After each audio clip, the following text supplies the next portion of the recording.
Hello, everyone, and welcome to ECIPE's Global Economy podcast. My name is Fredrik Erixon, and today we are going to engage on a topic that has forced itself back into public discussion again, at least in the past decades, namely the rise and fall of great powers. And I am delighted to welcome to the podcast Jeffrey Ding, who is an assistant professor of political science at the George Washington University. He has previously been at Oxford, Stanford, and Georgetown, among other universities, and he recently came out with a fascinating book, Technology and the Rise of Great Powers. And it's this book we're going to talk about today. Jeffrey, welcome. Thanks so much for having me. I really liked reading your book, and as the title reveals, it's a book about the role that technology plays for shaping the rise of new powers. And this theme, of course, connects with so many of the broad developments we have seen in recent times as well. The subtitle is How Diffusion Shapes Economic Competition. And we are going to talk about that theme of diffusion because it's also very central to the way that you approach the issue of great powers. But why don't we start with a primer on the rise and fall of great powers and how this issue has been approached in the past? I suppose you wanted to research this theme and write this book because you felt something was missing or that others were getting things wrong. So, what has been the common understanding of technology and the economy for rising great powers in the past?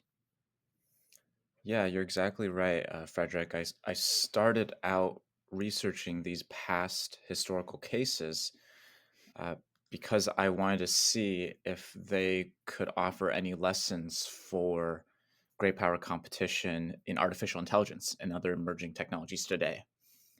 But as I was going back through the first industrial revolution case, the second industrial revolution case, US Japan competition in information and communications technologies, all of the evidence from these cases was pointing to something that was very different from the standard story or the most common approach, which I call the leading sector or innovation centric theory. The idea there is that the country that becomes the technological leader in these industrial revolutions is the one that monopolizes cutting edge innovations in some new industry, a really fast growing industry that sometimes even becomes the country's largest industry. So that's what gives the label leading sector. So think Britain and cotton textiles in the first industrial revolution, or Germany and the chemical sector in the second industrial revolution, the automobile sector or the consumer electronics sector in US Japan competition. And so, what I was finding going through all the historical data and relying very much on the work of historians of technology, economic historians, what I was finding was this process of diffusion was much more central. And you mentioned it. Diffusion, uh, by my account, is the spread of a technology across a population of users. And diffusion points to the role of these general purpose technologies because for foundational transformations that have the effect to pervasively, that have the potential to pervasively spread throughout the entire economy, the potential population of users for a GPT is essentially all the sectors of the economy. It's not contained in just one industry, right? That's what makes AI fundamentally distinct from electric vehicles or quantum. And so that's what I was finding in all this historical research, that the country that achieved technological leadership in these past revolutions was actually not necessarily the one that was the innovation leader, but uh, it was always the country that led the way in terms of diffusion of a general purpose technology throughout its own economy. Hmm. And I mean, as you pointed to, and we will come into this a little bit later too. I mean, the cotton textile sector in England in the first industrial revolution. So we would here then, if we say a more classic approach or more past approach to it, we would we would be fascinated with some of the original innovators, and we would think that these innovators, even if they were technicians or if they were scientists, and perhaps sometimes they're more business people, they're entrepreneurs. I mean, classic Joseph Schumpeter type of personality. And we would say, well, look at the major achievements they accomplished, and as a result of that, England parachuted itself into enormous economic power, and as a result of that, it also pressured down the Netherlands and achieved, if not global dominance, so at least something which would be at that point um, akin to global dominance in technology and economy, and that's why it became a great power. So that's the leading sector theory, right? That you're talking about. Yeah, I think that uh, just very briefly that is very much the leading sector theory and the emphasis on heroic inventors Mm, and which country can create the most brilliant Silicon Valley or make sure its cutting edge crown jewels don't leak to other countries. mm. That's the focus of what the leading sector approach suggests in terms of institutional adaptations. Yeah, yeah. A couple of other theories that can be kicked around would be some perhaps more institutionalist. They would focus on, well, there was a, let's say we go with the example of England again. There was an institutional environment that was susceptible to new type of economic activity. Others would point to, for instance, the role of geography, that and you will still hear that association also, just to stick to the case of England again. I don't want us to focus up on England, but just to stick with it, that, you know, they had a geographic position that was attractive. They became a sea nation. They were a little bit between different continents in terms of the time zones. They developed language, etc. Yeah. So, how do you see your own work and your research, your theory, how does it fit with sort of these other forms of explanations that we've seen in the literature on Yes. why some countries become great powers? Yeah, I think it's really important you're calling out these other very general explanations.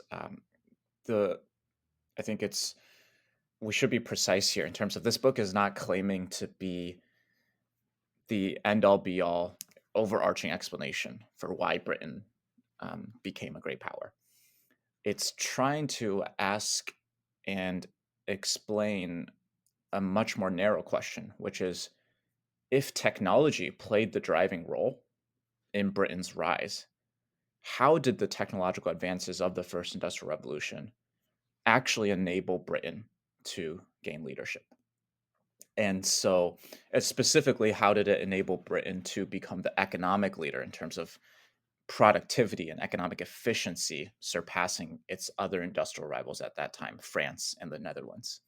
And so, the title is a very broad title, but the actual endeavor at hand here is a little bit narrower. So, for some of those other explanations, I'm not engaging with as much. But there are people who argue, for example, that geography played a critical role in Britain being able to take advantage of iron-based machinery, which I see as one of the key general purpose technologies at play here. And the argument there is because of the wealth of coal resources and easy access to those coal reserves, Britain was able to leapfrog ahead here. And so, in the first industrial revolution case, I go back through and sort through that explanation, and I find that it shouldn't have played a determinative role uh, because at the time when iron based machinery started to take off and diffuse throughout the British economy, the Netherlands already had cheap access to coal by that time. So it doesn't explain why the Netherlands wasn't able to take as much advantage of it. And to a lesser extent, France as well. And so my my explanation for why specifically Britain was able to adopt iron-based machinery throughout all different sectors of the economy was it wasn't about the heroic innovators like James Watt. It was about this higher degree of average technical literacy. just more and more competent engineers with general applied mechanics knowledge who were able to spread this general purpose technology. And so that does interact with some of those other broader classes of explanations you mentioned. So I benefited a lot from Margaret Jacobs' work, where she finds that there was this that Britain's rise was very much connected to this intellectual curiosity, this openness to new general techniques like the scientific method. And I think that that intersects with this idea of a broader pool of talent in applied mechanics. So maybe my story there is just a little bit a more specific, a distilled version of that story.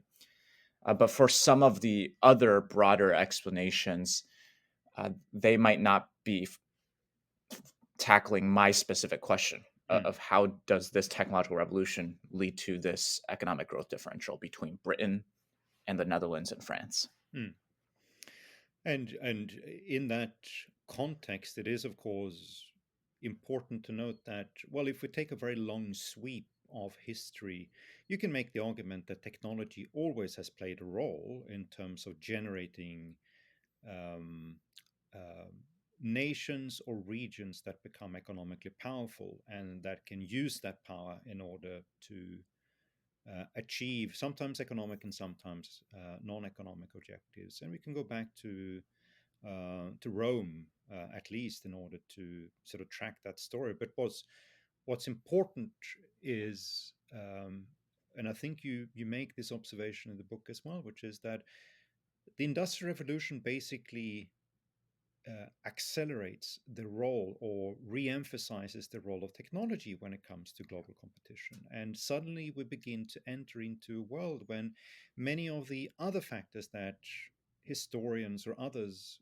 perhaps would have stressed when they looked further back in history, they aren't becoming that important anymore. For instance, access to raw material, or we can go to the contemporary discussion now, and you're going to find a lot of people pointing to, for instance, access to energy, access to oil, or access to gas, and they're going to say, well, America is in a fantastic position with all its energy reserves in order to compete in the future and to be a powerful, great power in the world. Um, but the important point here is the disassociation of many of these factors for understanding why some sort of nations or regions become very powerful over time, and it's much more connected to technology.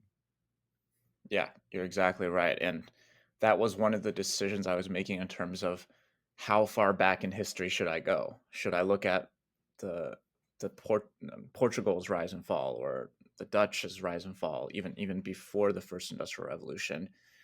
And to your point, I start with the first industrial revolution because that is when it does seem like technology is playing a much more significant role in shaping which countries rise and fall. To your point about energy security and contemporary applications of that, I'm not saying access to natural resources doesn't matter for some aspects of power. You might not want to be overly dependent, for example, on a single source for Yeah. energy supplies. But for me, in the long term, if I could only pick one variable that um, the fate of the rise and fall of nations rested on, I would pick economic productivity because that is the key ingredient to long-term economic growth. And we've seen historically from great work by by historians like Paul Kennedy, they've shown that countries achieve economic leadership first, and then they translate that into military and geopolitical influence. And so that's why the book focuses on economic productivity. Mm, yeah. So let's go into um, economic productivity a bit more, and especially to contrast these two different schools of thought that you work with, and then of course you focuses on one of them. But we've already talked about them already. But I think it could be useful just to lay them out a little bit more and what they entail in terms of what factors would we look at in order to understand which sort of how one country can become a great power. So the first theory is the leading sector theory, and the second one is the diffusion theory and the diffusion of general purpose technology more specifically. And in the first place, so perhaps just a terminology issue. Would you agree if we say, when we say diffusion, we basically mean adoption? We basically mean widespread adoption of technologies, right? Yes, exactly. So if we contrast these theories and we would start to categorize different themes that we would like to look at, factors to understand great power rises, how would you contrast these two different theories or these two different approaches against each other? I think there's four main differences, and I'll group them into those that match onto differences in the technological trajectory. And then the last one is based off of what that implies for the institutional and policy adaptations that countries should make.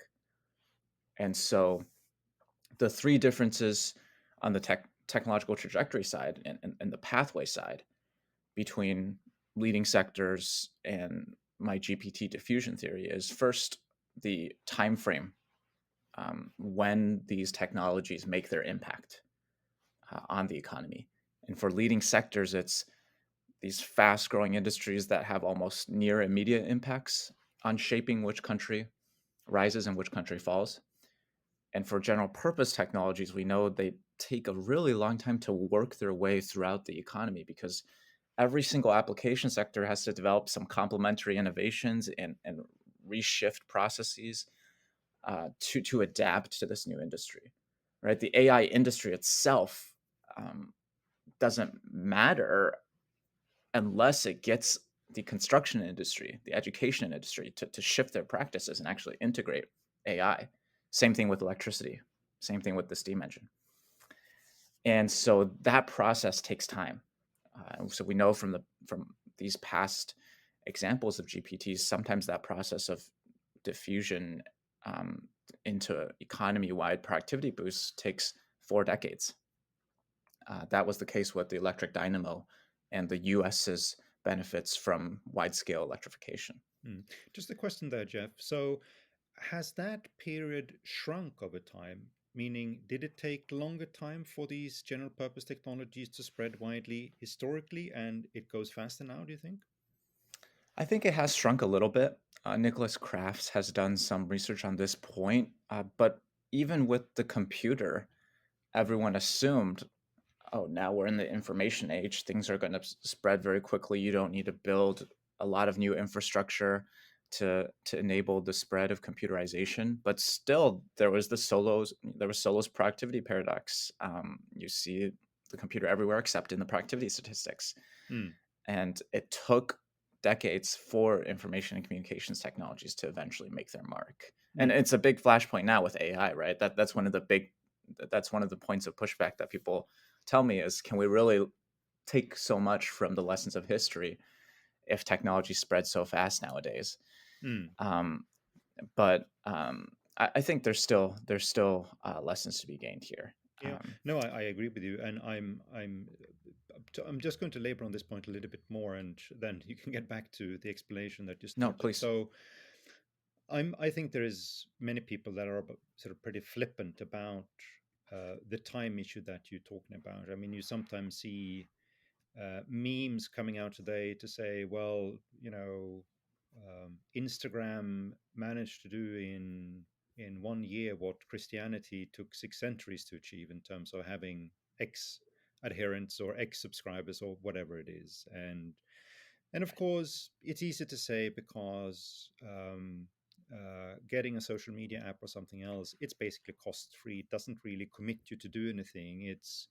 It's an adoption which is very general. It doesn't come with an intensity dimension to it in the sense that that type of adoption requires something that needs to change. And what I what I'm curious about is, in the first place, I mean, taking an economic approach to innovation and technological shift, they do require a lot of organizational change, and they do require a lot of destruction of existing capital in order to make space for something new. And of course, that's not a process that has necessarily become easier over time, simply Hmm. because, I mean, if you think about, for instance, you want to revolutionize healthcare with technology. One thing you need to bear in mind is that we have invested more and more human capital into the organization of healthcare. And technology can have the impact that you need to destroy some of that human capital in order to make space for something new.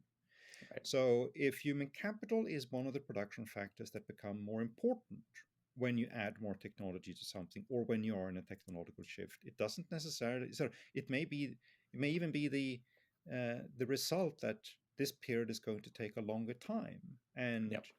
if we talk about, and that leads me to my voice, which was my sort of question, which I'm curious about, which is basically, so when we talk about the AI revolution right now, do we really mean AI as we think about it now, or as we have thought about it over the last 5 years? Hmm. Isn't it more appropriate to think about this as a broad wave of data science Hmm. application revolutions, which started along sort of long before the arrival of large language models and the applications of AI as see Right. today? Yeah. So let me touch on two things that you mentioned before I return to that last question.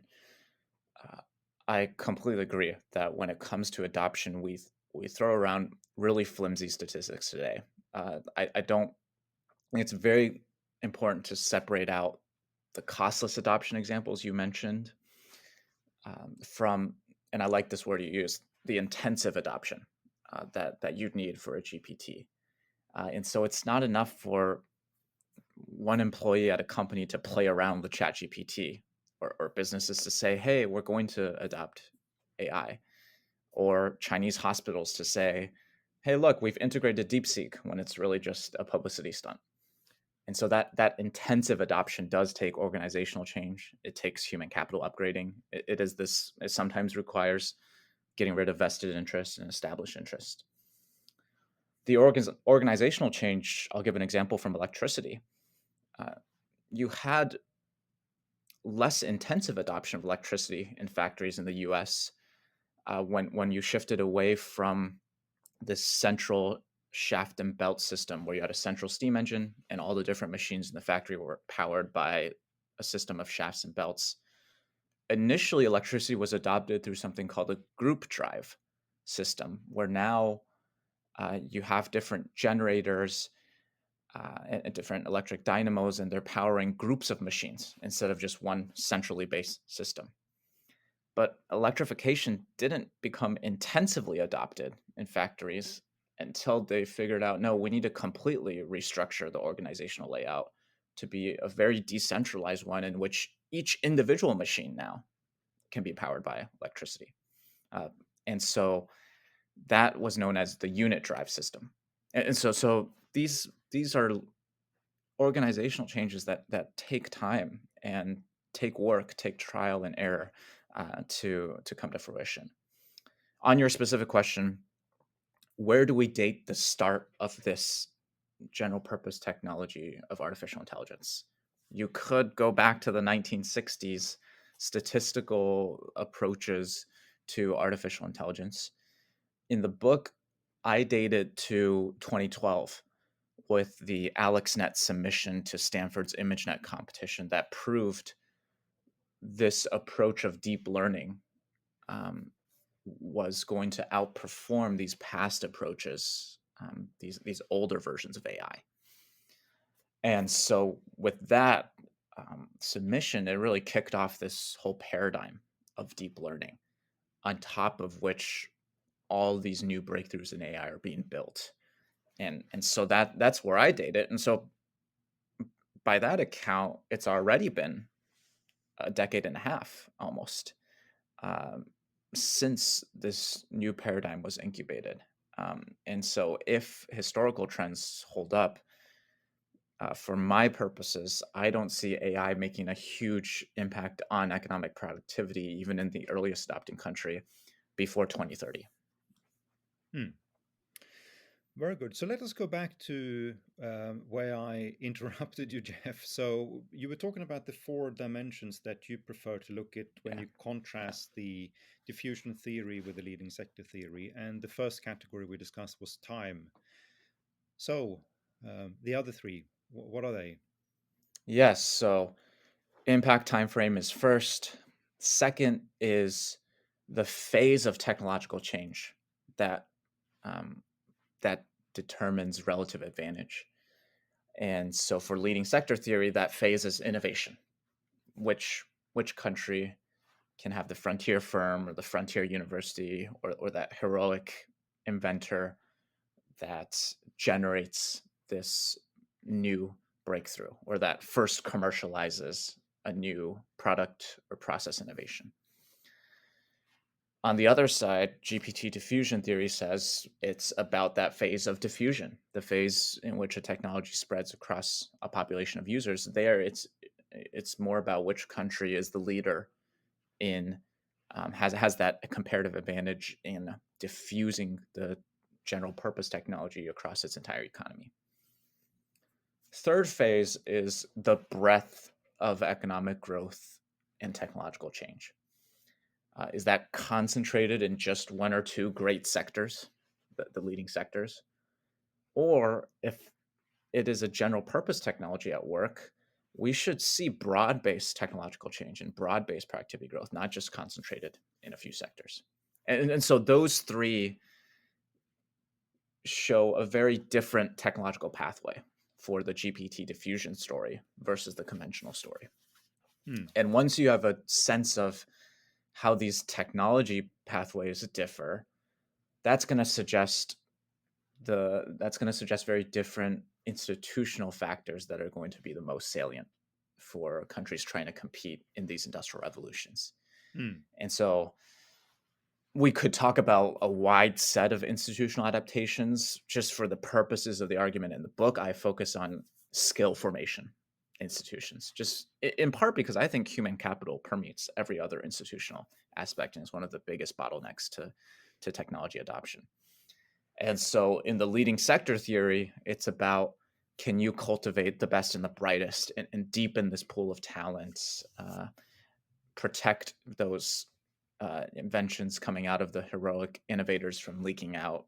Uh, for GPT diffusion theory, the key institutional ingredient is education and training systems that widen the base of engineering skills associated with a GPT, because that helps standardize and systematize the knowledge associated with a GPT and allows a broad pool of talent that can implement and adopt a GPT across all different sectors of the economy. And Hmm. so those are the four key differences between the two theories. Hmm.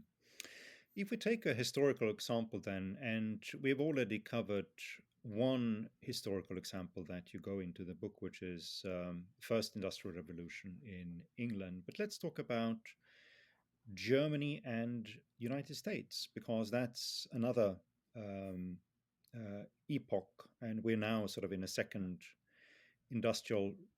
industrialization phase. So we're basically talking about late 19th century. And I find it's a fascinating chapter in your book, and it touches upon some of the issues that I observed when I was reading it and what you were talking about now. So coming into that era, you can make the argument that Germany was the birthplace of modern science, where you started to have the first universities, the first categorizations of scientific endeavors, especially in subjects like chemistry.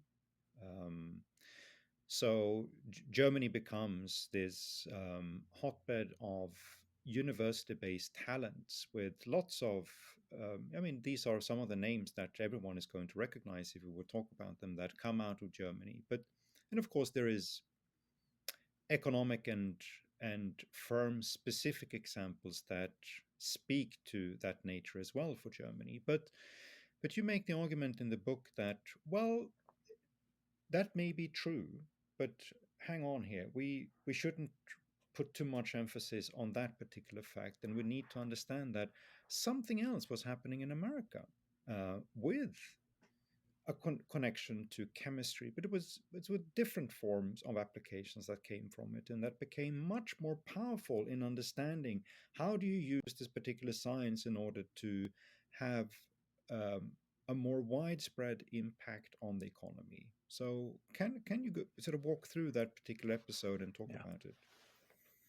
Yeah, Frederick, you gave a much better explanation than I Oh no no no no could no. have given. It's a great summary. I think the thing that I would add here is uh, an important point of background for the Second Industrial Revolution case, which is discussing the 1870 to 1913 timeframe here, when when we see the relative decline of Great Britain in terms of economic strength and the rise of the US and Germany. A really important piece of background, and it's connected to our earlier discussion of productivity and what is important for economic leadership. Germany never surpasses Britain in terms of economic productivity, total factor productivity, whereas the US does. And in many ways, what we saw with World War One and World War Two was the U.S. leveraging that productive base of its economy to translate it into military strength. And so it's a really important outcome that the U.S. becomes the preeminent economic power here. So the key, as you were saying, is to understand how did the U.S. take advantage of all these innovations that were coming out of the Second Industrial Revolution to become the preeminent economic power, not Germany. Even though in the most advanced, most science based sector of that time, the great leading sector, the chemical sector, Germany was dominant in terms of exports, global production of synthetic dyestuffs, which are a key product here. And the US was sending its best and brightest to study for uh, PhDs in chemistries at German universities. And I think what the US is doing in the field of chemical engineering is really instructive here, because it does follow that GPT pathway where US is not monopolizing new innovations in one sector, the chemical sector, but it is on the frontier of institutionalizing chemical engineering practices at different schools like MIT. And um, there, the impact of chemicals is not through exports or a single industry who monopolizes innovation. There, the impact is through who can adopt this general set of practices, chemicalization processes like titration, crystallization, and integrate them into this chemical engineering discipline. Um, this that then spreads to affect not just synthetic dyestuffs as just one industry, one application sector, but food preservation, petroleum, um, all these other different sectors that use chemicalization processes. And so I think that's a good distinction that shows you don't necessarily, it's not a necessary component. Leading sector, that leading sector story, that leading sector mechanism is not necessary.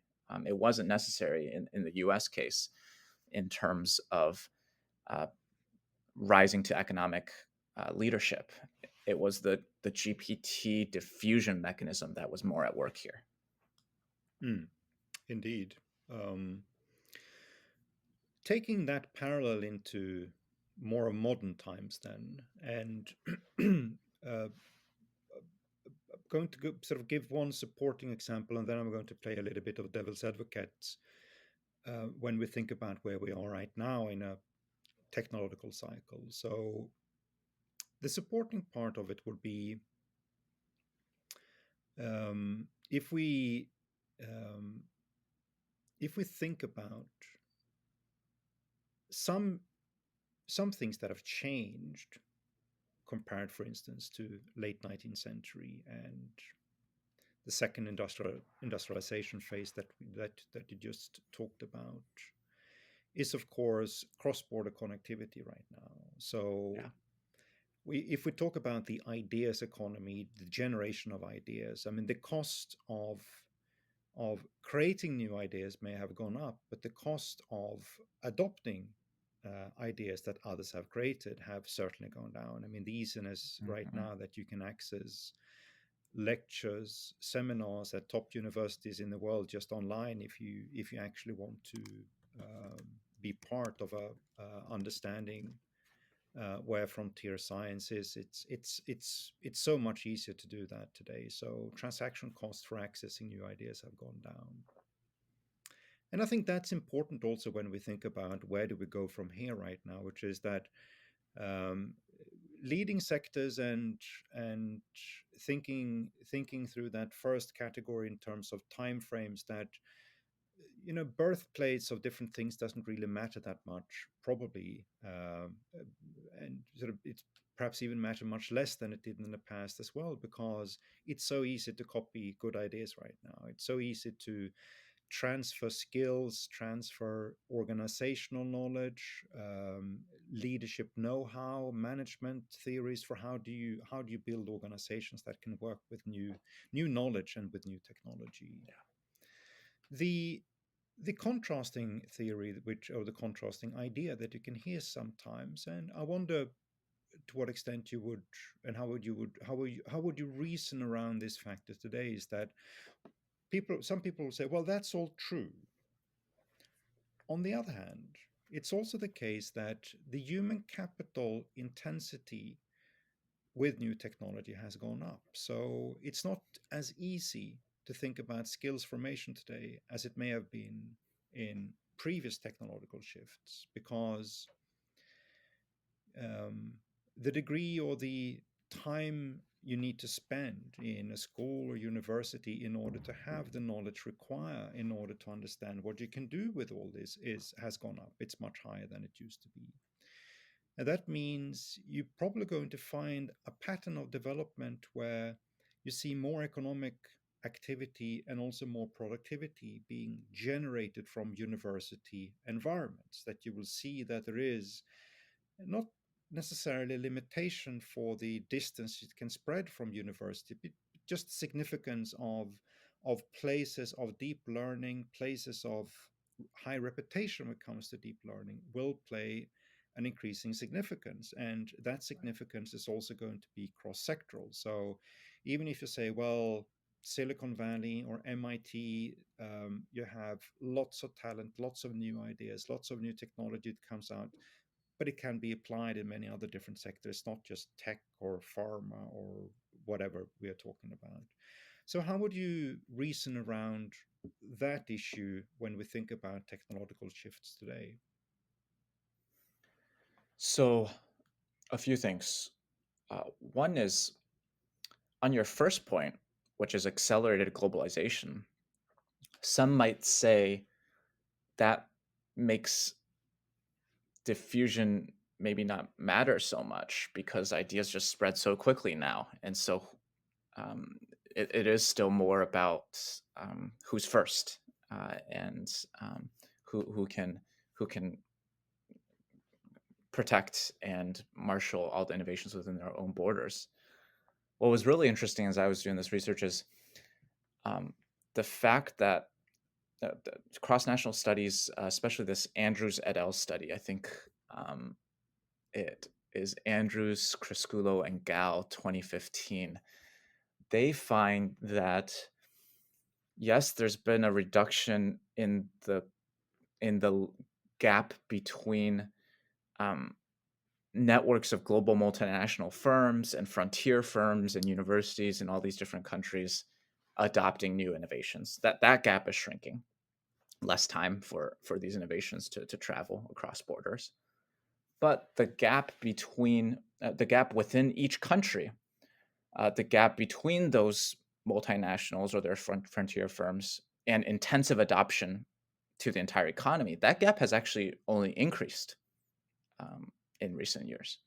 And so that might point to added importance of GPT diffusion uh, when it comes to how this current era differs from past eras.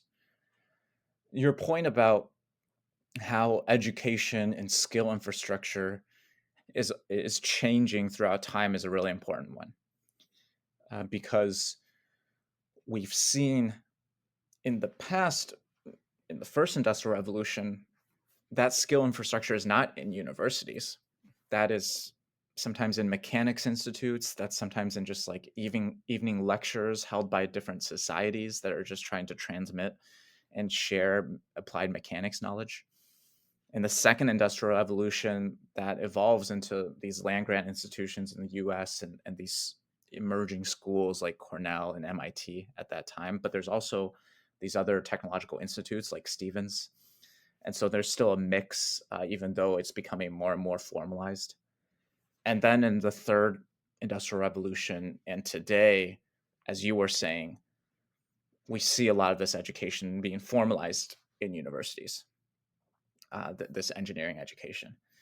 I think what's hard to predict, but still interesting to speculate with in terms of AI is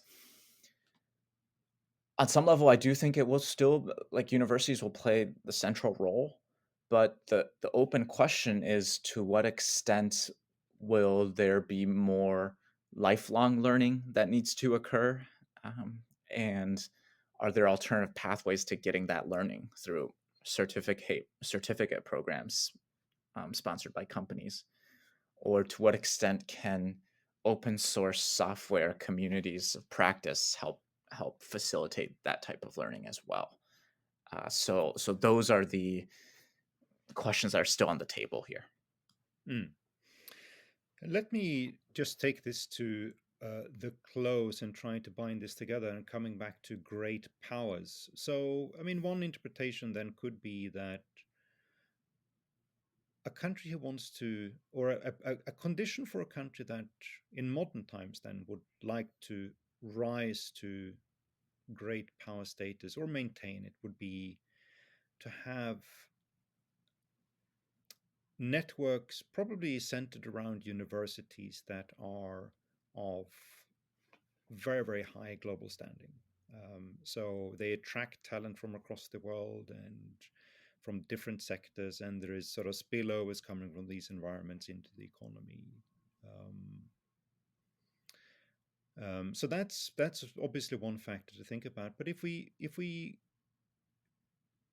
go a little bit further and perhaps start with how would you characterize great power competition today? I mean, I think uh, simplistic perhaps, but pretty common view would be to say that well, America is it has all these fascinating tech firms, but it's it's a development which is highly concentrated to a few sectors. So that will sort of confirm your diagnostic here of sort of being careful about leading sector theories because productivity development in other sectors than basically tech and pharma hasn't been that very impressive in America. But obviously, there is a development within these two sectors that are impressive and they create capabilities for great power status. China, uh, it has its own problems, but it's on the rise. It's on the rise even more with AI and going into quantum. We're probably going to see technological developments that speak to the characteristics of the Chinese economy, perhaps even more. I'm not saying I believe this myself, but I think it's a pretty common view out there. And Yeah. then we have Europe, and Europe will be sort of more looked at as a sorrow case than an optimistic case with a lot of people. It's a region in relative decline. It hasn't really managed to keep up with the pace of change which has happened in the last, say, 15 to 20 years. It was a tech leader until the beginning of the noughties, but have ever since then declined. So, if these are the propositions people would come to you with, what would you respond to them? Yeah. So my conclusion in the book and the last chapter is all about drawing out the lessons learned from this discussion of theory and historical examples to the question of uh, will AI lead to a shift in power, with the U.S. and China as the two main great powers vying over leadership. Um, and my conclusion is that I still think the U.S. is very well positioned to be the leader in adopting AI at scale. One of the things I focus on is oftentimes we think of strategic industrial policy or strategic technology policy as protecting key sectors or export controls or funneling a lot of R&D into an industry. For me, education policy is strategic industrial policy for a general purpose technology. And so to me, it's not about the US's elite universities. It's more about the US has this wider bench of universities that can train average AI engineering talent. By one of the metrics I collected data for, the US has 159 of those universities that meet a very low quality baseline for training average AI engineers. China has 29 of those universities. And so I think there's still a big gap here. Some of it is also how strong are the linkages between different parts of your science and technology ecosystem? Do your universities collaborate with your industry players? Do the implementers talk to the innovators? And one indicator of that is hybrid publications in AI. How many publications have at least one co-author from industry and one co-author from academia? US leads the world on that metric. China's pretty middling on that front. And so those are some of the things I draw on to make this case that the US is very well positioned to win the AI race, at least how I conceptualize it. I have to admit, I haven't looked at all the data for Europe, but in terms of this GPT diffusion story, I think it's a pretty optimistic case for Europe as well. In at least if you're only maximizing or optimizing for this economic productivity outcome that I care about, of course, Europe with Eurostack and concerns about the reliability of the US as a partner has to also balance these things with technological autonomy and sovereignty concerns. But if you're only maximizing for economic productivity, for Europe, it doesn't matter that they don't have the technology giants. As long as Europe can diffuse faster and adopt AI at a more intensive scale, Europe still has a chance to be in this competition. And so and that the thing I'll end on here is the timeline here really matters, because if you think of AI adoption as this marathon, not a sprint, then maybe prudent regulation is going to lead to more trust in these systems over the long run. Uh, whereas lack of regulation in China and the US could lead to accidents or a severe loss of trust in these types of systems in those countries. And so there's still a lot of avenues for Europe to compete here as well. Yes, and I would entirely agree with you on that point that pessimism about Europe, even if I can be pessimistic at times, it's not so much about the potential, it's much more about um, um, understanding that things are changing and just being accepting of change and that type of mentality. And I'm more concerned to see that we have school systems and teachers and politicians who want to protect children from working with modern technology or using modern technology. Is sort of that type of cultural problems or cultural Mhm. expressions I have more problem with than other things. You can even make the case, and this would contrast with, for instance, Mario Draghi and many others, which is, and I agree with you, which is it, sort of the bigness of companies is not the point here.